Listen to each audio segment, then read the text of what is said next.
We are on our final letter. Wow. For A to Z's of horror. It's Z is for zombie.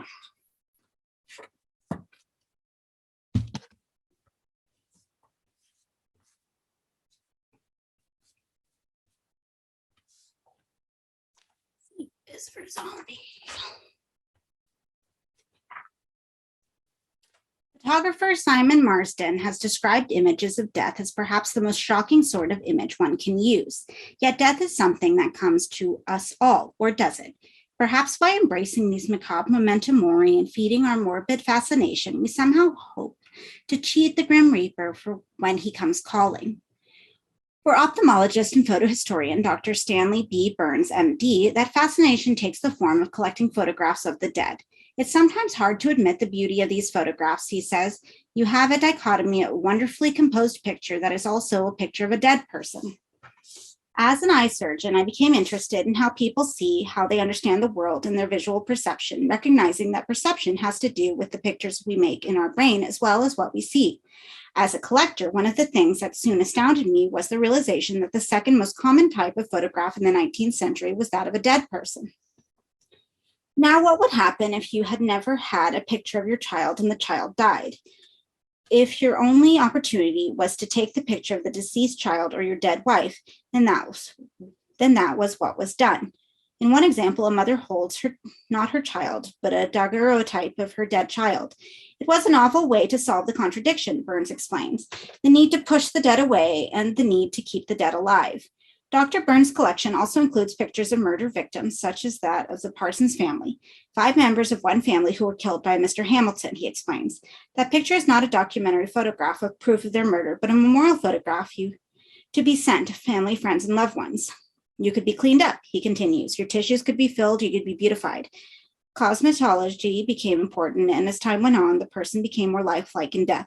Some of the comments at the time referred to how lifelike the person looked, how the person looked as if they were still alive, how they never looked any better.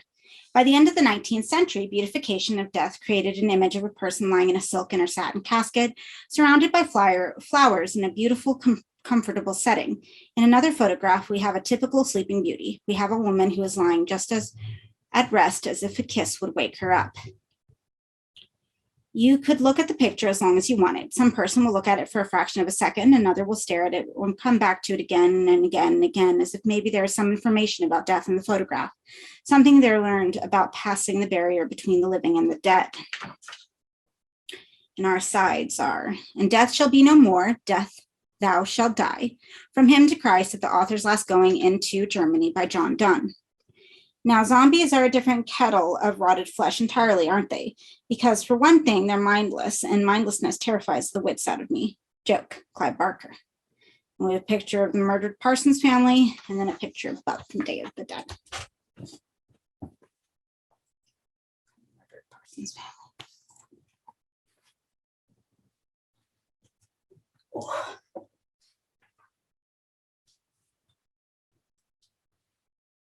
Face to face with a monster, most of us could probably handle ourselves pretty well. Charm a vampire, sidestep a werewolf. But of all the horror archetypes, zombies have always scared us witless. Maybe it is because they are so unreasonable, so unemotional. Maybe it is because there are just so damn many of them. Many people yearn for immortality, for themselves or for a loved one. But as the sages say, be careful what you wish for. It might just come true. One of the most successful and influential horror films ever made, Night of the Living Dead, was filmed in Pittsburgh in 1968 by a group of commercial filmmakers who had never made a feature-length production before. I think there are a lot of people in Pittsburgh who have been zombies in my zombie films, says director George Romero, and maybe they have gone on to be zombies in other people's zombie films. People seem to enjoy doing that. And an aside, zombies are about dealing with death. They represent a specific phase of death. And the fact that we can even talk like this about a horror movie creation puts down the theory that the genre can't be taken seriously. Clive Barker. There's also a great fascination with death, not so much with death itself, but what happens after. In a weird kind of way, you're giving people encouragement when they die, it is not the end. James Herbert. And below, we have a picture from Night of the Living Dead. Bill Birkenau worked for Pittsburgh Advertising Agency as a television producer. I hired George Romero and his company to film my commercials for me, he explains. That's how I knew George. When I found out that he was going to do a feature film and was looking for help from all of his friends to be extras, I volunteered. I spent all weekend at this abandoned farmhouse, and that's how I became a zombie. With its stark monochromatic photography, graphic gore, and uncompromising ending, the film has spawned many sequels, copies, and even a remake, and is widely regarded as a touchstone for the modern horror movie. Romero wrote the original story and also directed, photographed, and edited the film. The Night of the Living Dead is not the work of only one man. As screenwriter John Russo recalls, George Romero, Richard Ritchie, and I were sitting in a bar eating grilled sandwiches and drinking beer. We were kind of dissatisfied with the fickleness of our commercial clients, and we were waiting for a chance to make a feature movie anyway. So I said, what if 10 of us got together and each of us put up maybe $600? We'd have $6,000. Could we make any kind of feature movie on that? A corporation called Image 10 was formed to secure the investment and produce the film. Because of the low budget, Night of the Living Dead was shot in 30 days with cast and crew working 20-hour shifts. Many of the filmmakers slept at the house where they were shooting, which had no running water, and friends and family would visit and cook food. Russell Streiner was co-producer in the film and also played the role of Johnny, one of the first victims of the living dead. There was a local television station running an exceptionally poor package of horror films, Attack of the Crab Monsters or whatever. And our feeling was that if we couldn't do something about that was at least as good as that, we might as well stick to TV commercials. According to Romero, the scenes that make up Night of the Living Dead work and sort of pull you in are the opening sequences until Barbara arrives at the house. First, you're completely disoriented. You have no idea what's going on. But there is somebody out there, and then it turns out to be more than one somebody. They look very normal, but they are hostile. If Night of the Living Dead taps into fundamental fears that have nothing to do with society or the times, I think they are probably fears of the afterlife. Fears of being isolated and alone, even in the community. Probably that's the biggest fear, you know. I've often joked that the most frightening thing to me is the neighbors. Night of the Living Dead is specifically saying that you're not talking to each other. Electronic media doesn't work. People don't communicate. If they only pulled together and decided to do one thing, even if it was the wrong thing, but no one ever talks about anything, they just think they're right. In the film, Harry Cooper thinks he's right, but he's coming from a different place. So we're all rooting for Ben because he seems to be more like us. But really, Ben is wrong about the physical situation and Harry is right. I love to play with those kinds of ironies because what you find as you go through life is that there are no guarantees, no clear-cut situations. It is very rare that you meet a really evil person and also very rare that you meet a saint. Our sides here. George Romero directed the picture and did a damn good job of it. John Russo. Night of the Living Dead became a modest success at first, and I was glad that all the people who put in their money in got it back with perhaps some extra. Eventually, the film has become a cult classic all around the world, and New York's Museum of Modern Art has acquired the movie for its permanent film collection. George Romero. The good horror director must have a clear sense of where the taboo line lies. If he is not to lapse into unconscious absurdity and a gut understanding of what the countryside is like on the far side of it.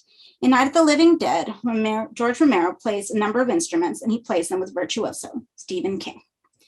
And then we have a picture for George Romero and a picture of Bela Lugosi in Voodoo Man.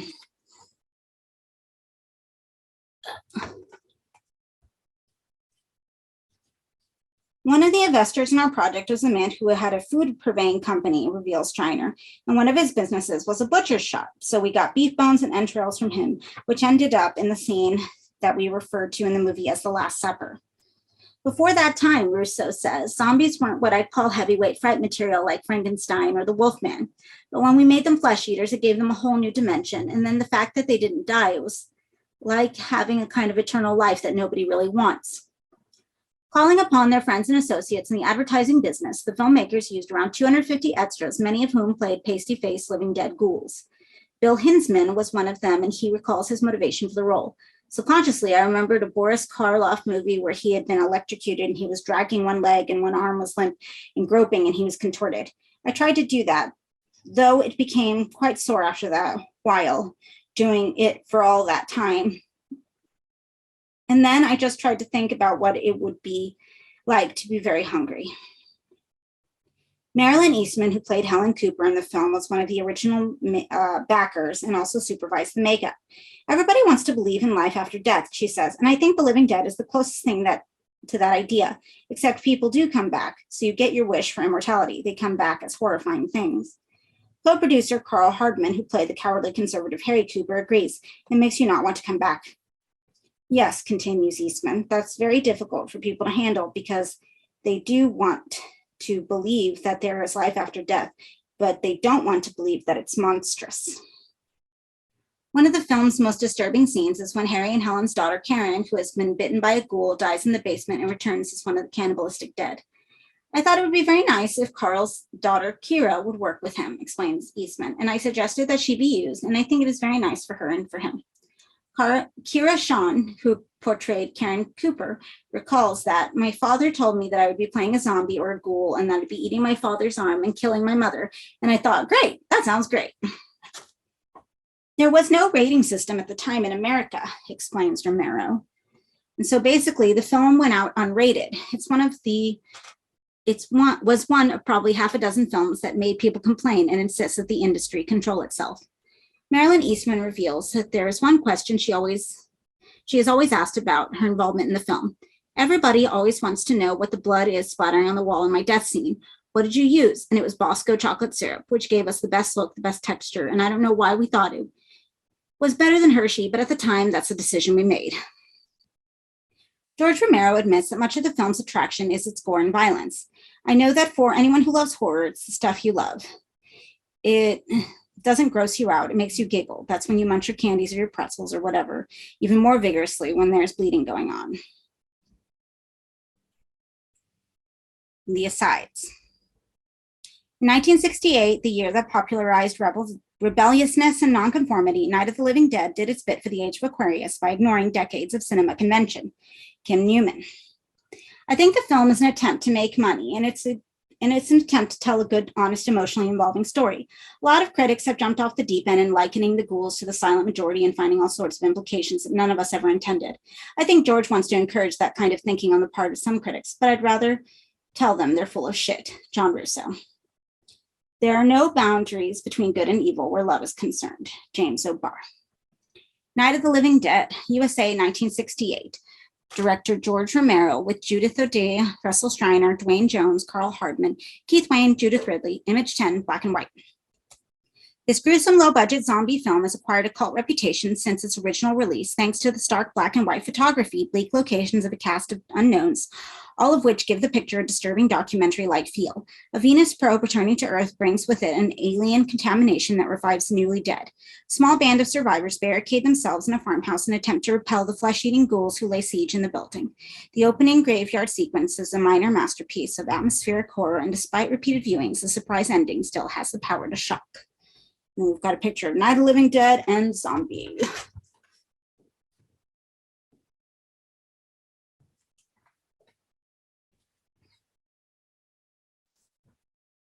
Russell Streiner says, one of the key scenes in Night of the Living Dead is the scene where Johnny, the character I play, comes back.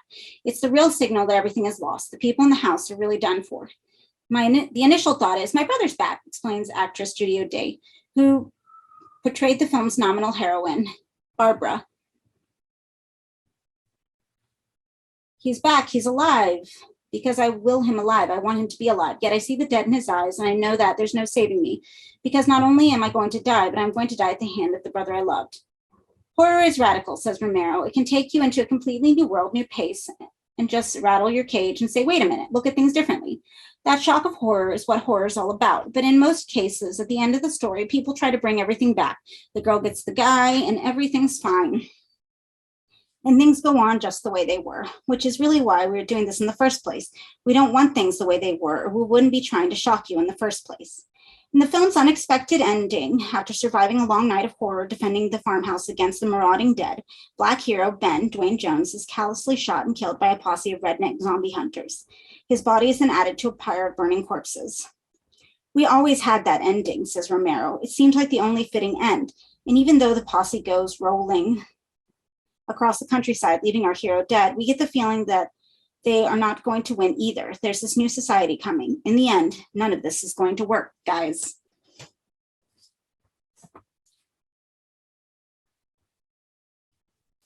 Tea break.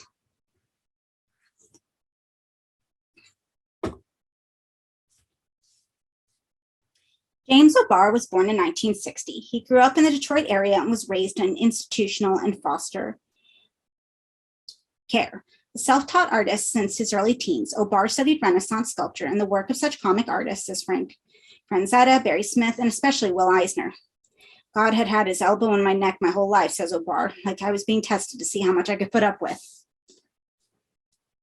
It was the early 1980s. Someone very close to the artist was killed. To me, at the time, she was an angel, he recalls. It was like the sunshine came into my life for the first time. I finally had something to live for. Then, when her father called me on the phone from the hospital, I thought it was an incredibly poor joke to tell me. But when he started to cry, I knew it wasn't a joke any longer. A drunk driver came down her street and killed her. I wanted some kind of retribution for it. I wanted someone to pay for all this anger and pain that I was going through. And that was essentially where the story of the crow came from. That was the genesis of it. The asides. People once believed that when a person died, a crow carried their soul to the land of the dead. But sometimes something so bad happens that a terrible sadness is carried with it and the soul can't rest. And sometimes, just sometimes, the crow can bring the soul back to make the wrong things right. From The Crow, 1994. It's not death if you refuse it. It is if you accept it. From The Crow by James Obar. Obar joined the Marines, and while stationed in Berlin, he began drawing The Crow. It came pouring out, he says. The first issue was published in February 1989 by Caliber Press. It was dedicated to Ian Curtis, the lead singer of the band Joy Division, who hung himself at the age of 25. The Crow is a love story fueled by a horror story, explains Obar, and yet it concerns Eric and Shelley, who are madly in love and who are atrociously killed by a gang of young thugs. Eric returns from the grave to mete out vengeance against these characters. 4 issues appeared before the series was put on hold because of financial difficulties. In 1991, Tundra Publishing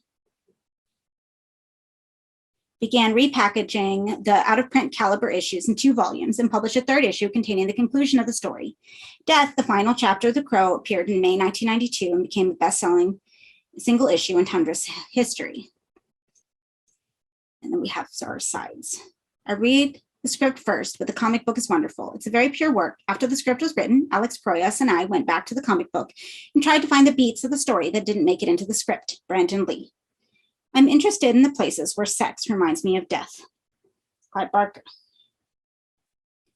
The Crow, USA, 1994, director Alex Proyas, with Brandon Lee, Ernie Hudson, Michael Wincott, David Patrick Kelly, Angel David, Rochelle Davis, Crow Vision, Miramax, Dimension Films, Color. Billed as an urban fantasy of love and revenge, this loud, flashy, and very violent supernatural thriller is based on the cult comic book series by James Obar. Set in a dark, dreary, rain-soaked near future, where murder victim Eric Draven is resurrected by the titular bird to avenge himself on the quartet of psycho thugs who raped and killed his wife. Hudson stands out as Albrecht, the tough but tender chain-smoking cop, but Lee, to whom the film is dedicated, never manages to make much of an impression on the indestructible Avenger under the theatrical makeup. Ultimately, the film was derivative and empty, but it didn't stop it from becoming a box office hit. In February of 1993, Australian rock video and commercials director Alex Proyas began shooting a movie version of The Crow for independent producer Edward R. Pressman. Action star Brandon Lee, the son of martial arts legend Bruce Lee, was chosen to play Eric Draven. Because we do not know when we will die, we get to think of life as an inexhaustible well, said Lee, and yet everything happens only a certain number of times. How many more times will you remember a certain afternoon of your childhood, an afternoon that is so deeply a part of your being that you can't even conceive your life without it? Perhaps 4 or 5 times more, perhaps not even that. How many more times will you watch the full moon rise? Perhaps 20, and yet it all seems limitless. I don't believe Eric is a hero, says Obar. He can be absolutely cold-blooded and ruthless at times. When he goes into a room to get one person, everyone else in the room is going to die as well. I think what he's doing is terribly romantic, but I wouldn't call him a hero. He is a Victorian hero in some ways, says author and critic John Shirley, who co-scripted the film version with David J. Shaw, because he's extremely romantic and he's very tragic. But his whole style, the way he chooses to dress and his look, and just his little bit of flirtation with androgyny is very late 20th century and very rock and roll. That's what makes him postmodern. He's a postmodern zombie. Filming progressed smoothly on The Crow at the Carol Co. Studios in Wilmington, North Carolina, and Brandon Lee felt that he was destined to play the part. This is the best role I've ever had the opportunity to get my hands on in film, he said. The final scene set in Eric and Shelley's apartment had been saved for the last week of filming, allowing Lee to work without the theatrical makeup he wore as the avenging hero. Then on the night of 31 March, the actor was injured when a blank cartridge was fired from a prop gun. There were a number of bizarre accidents on set, revealed Shirley. For instance, there was an electrician who was hurt very badly. There was a man who ran amok on set at one point. There was another man who was apparently chased by police onto the set. Then Brandon was killed. Brandon Lee died a few hours later at the Wilmington Hospital. He was 28 years old. I'm not exactly sure how his death resolved all the turmoil in me, says Obar, but it just kind of brought it full circle to me where I could see everything in perspective, you know? You may wake up next to your wife or your lover 1,000 times, or you may only wake up to her 20 times. So think about that every time. Don't take anything for granted. Standing here at his gravestone, I realized that I'm not nearly as angry as I used to be. There is still some in me, but that's me. Filming was immediately shut down with only 8 days of filming left, and The Crow was finally completed using a live-action double and digital compositing. Tragically, Brandon Lee's premature death mirrored the theme of Obar's allegory about love, loss, and retribution. When asked for his own views about his character's return from the grave, the actor replied, "If I were given the opportunity after a year of having been dead to come back, who would I want to share it with? Who would I want to see? The person I would want to see would be my fiancée, Eliza, because I'm getting married after the film. And the thing about Eric is that the one person he would want to try and share this with isn't there anymore, and that's the tragic element, the haunted element of his character."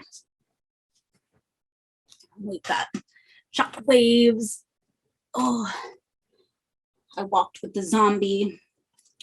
And then our final aside.